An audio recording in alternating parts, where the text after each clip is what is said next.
After enjoying my pay, it was time to get serious in the kitchen.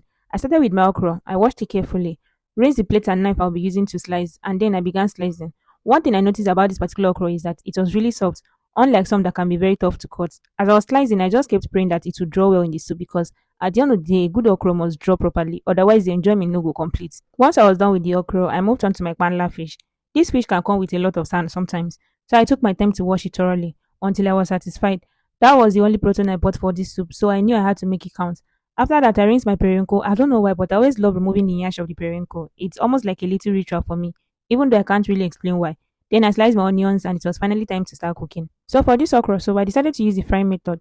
So I placed my pot on the fire, allowed it to heat up a bit, then added palm oil. Once the oil was hot, I threw in my onions and gave it a good stir to release that sweet aroma before going in with my freshly sliced okra.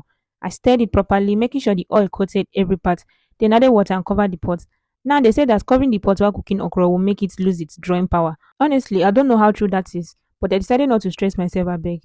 Some minutes later, I checked back and added my already washed panla fish, a blend of crayfish and pepper, seasoning cubes, and just a little salt to taste. I gave it a gentle stir so the fish and everything can mix together. Then finally went in with my periwinkle. The smell at this point, it was heavenly. After stirring everything in, I covered the pot to cook a bit more. The last step was my bitter leaf, so I rinsed it out properly to reduce that sharp taste. Then added it to the soup. One final stir, and my fried okra soup was ready.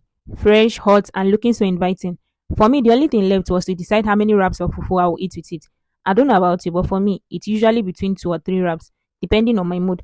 And today, my mood required three, so 3 wraps of fufu it is. And that's how my delicious okra soup with kwanla fish came together. Honestly, nothing beats enjoying a good plate of soup and fufu after a long day. I always say cooking is one thing, but sitting down to actually eat and enjoy it is the real reward.